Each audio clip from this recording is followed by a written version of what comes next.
Canada में वर्ष 2025 के संघीय चुनावों के परिणाम आ चुके हैं। यह चुनाव परिणाम न केवल कनाडा की बदलती राजनीतिक धारा को प्रदर्शित कर रहा है, बल्कि भारत कनाडा संबंधों में परिवर्तन की ओर भी संकेत कर रहा है।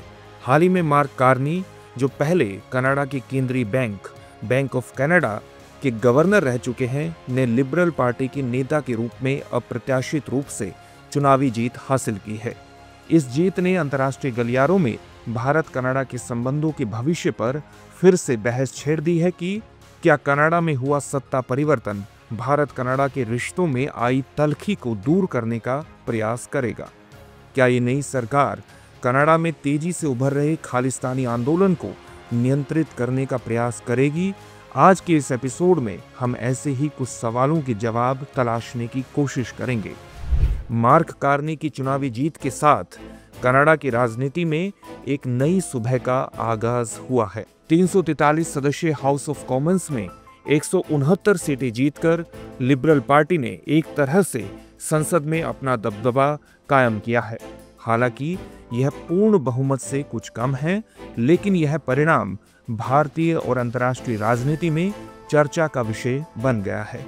इस जीत को कुछ विश्लेषक कनाडा के भीतर उठते अमेरिकी दबाव, खासकर व्यापारिक विवादों और संप्रभुता के संकट के खिलाफ एक राष्ट्रीय एकता के प्रतीक के रूप में देख रहे हैं। कनाडा की राजनीति में उभरे इस बदलाव का भारतीय संदर्भ में भी बड़ा महत्व है, क्योंकि यह द्विपक्षीय रिश्तों में न केवल ताजगी लाने का संकेत देता है, बल्कि भारतीय हितों की भी सुरक्षा का संकेत है। गौरतलब है कि जस्टिन ट्रूडो के नेतृत्व वाली पिछली सरकार में भारत कनाडा संबंध विशेष रूप से प्रभावित हुए थे। मार्क कार्नी के प्रधानमंत्री बनने से पहले जस्टिन ट्रूडो के नेतृत्व में भारत और कनाडा के संबंधों में खटास आ गई थी।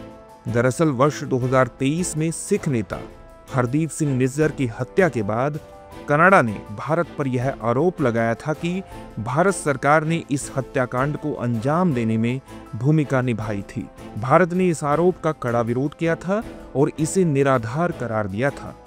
इस विवाद ने दोनों देशों के बीच कूटनीतिक रिश्तों में गहरा तनाव उत्पन्न किया। इस दौरान कनाडा में सिख समुदाय की बड़ी आबादी के कारण खालिस्तान आंदोलन भी एक प्रमुख मुद्दा बन गया था। बता दें कि खालिस्तान आंदोलन, जो एक स्वतंत्र सिख राज्य की मांग करता है, कनाडा में एक बेहद संवेदनशील मुद्दा बन चुका है। कनाडा में बड़ी संख्या में सिख प्रवासी हैं और यह समुदाय अपनी सांस्कृतिक और राजनीतिक पहचान को लेकर काफी सक्रिय है। कई खालिस्तान समर्थक कनाडा में स्थित हैं और वे खुले तौर पर इस आंदोलन का समर्थन करते हैं। इस मुद्दे ने कनाडा में भारत के रिश्तों को कभी भी सहज नहीं रहने दिया। कनाडा में खालिस्तान समर्थक आंदोलनों के बढ़ते प्रभाव और भारतीय अधिकारियों द्वारा इसे आतंकवादी गतिविधि के रूप में चिन्हित किए जाने के बाद दोनों देशों के बीच तनाव और बढ़ गया। भारत ने कनाडा से बार बार अपील की कि वह इन खालिस्तान समर्थक तत्वों के खिलाफ कड़ी कार्रवाई करे, लेकिन कनाडा में लोकतांत्रिक और मानवाधिकारों पर जोर देने के कारण वहां की सरकार ने इस मुद्दे पर किसी प्रकार की कठोर कार्रवाई करने से बचने की कोशिश की। इससे भारत में यह चिंता बनी रही कि कनाडा अपनी सिख आबादी के दबाव में आकर भारत के खिलाफ खड़ा हो सकता है। साथ ही भारत ने यह भी आरोप लगाया था कि कनाडा में खालिस्तान समर्थक तत्वों को प्रोत्साहन दिया जा रहा था, जो भारत की राष्ट्रीय सुरक्षा के लिए खतरा बन रहे थे। मार्क कार्नी के प्रधानमंत्री बनने के बाद अब यह उम्मीद जताई जा रही है कि भारत और कनाडा के संबंधों में सुधार होगा। कार्नी ने भारत के संबंध में अपनी पहली टिप्पणी में ही कहा था कि भारत और कनाडा के रिश्ते व्यक्तिगत, आर्थिक और रणनीतिक दृष्टिकोण से बेहद महत्वपूर्ण हैं। उन्होंने यह भी स्पष्ट किया कि उनका उद्देश्य पुराने विवादों को पीछे छोड़कर एक नए दौर की शुरुआत करना है, जहां दोनों देशों के बीच पारस्परिक समझदारी और सम्मान के साथ संबंधों को विकसित किया जा सके। उनका कहना था कि दोनों देशों के बीच व्यापार, शिक्षा, रक्षा और सांस्कृतिक आदान प्रदान के कई अवसर हैं जिनका फायदा उठाया जा सकता है। बता दें कि भारत और कनाडा के बीच व्यापारिक संबंधों में निरंतर वृद्धि हो रही है और कार्नी के नेतृत्व में यह और बढ़ सकता है। भारतीय सॉफ्टवेयर कंपनियों और कनाडाई तकनीकी कंपनियों के बीच साझेदारी से दोनों देशों की अर्थव्यवस्थाओं को लाभ हो सकता है। साथ ही भारत के लिए कनाडा एक महत्वपूर्ण ऊर्जा साझेदार बन सकता है, खासकर तेल और गैस के मामले में। इसके अलावा राजनीतिक दृष्टिकोण से भी दोनों देशों के बीच सहयोग बढ़ने की संभावना है। भारत और कनाडा दोनों ही अंतर्राष्ट्रीय मंचों पर लोकतंत्र, मानवाधिकार और आतंकवाद के खिलाफ एकजुटता दिखाने के पक्षधर रहे हैं। कार्नी के नेतृत्व में यह सहयोग और बढ़ सकता है, क्योंकि उन्होंने वैश्विक मुद्दों पर मजबूत और समन्वित दृष्टिकोण अपनाने की इच्छा जताई है।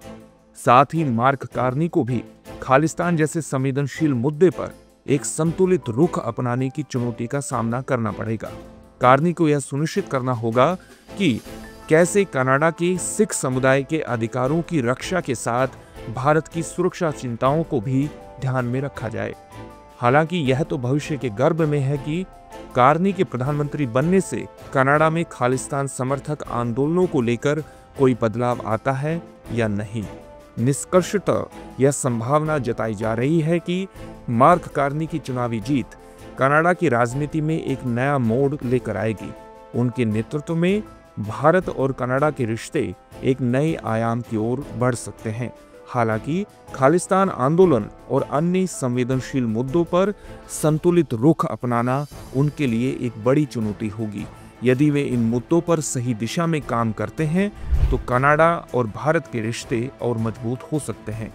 तो व्यूअर्स, चर्चा को यहीं विराम देते हैं और नोट करते हैं आज का सवाल।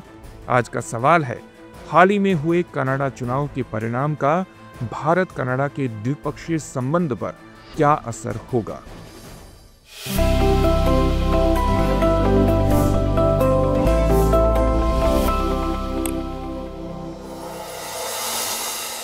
डियर व्यूअर्स, अपने एग्जाम की तैयारी को और बेहतर करने के लिए हमारे चैनल को लाइक, शेयर और सब्सक्राइब करना न भूलें।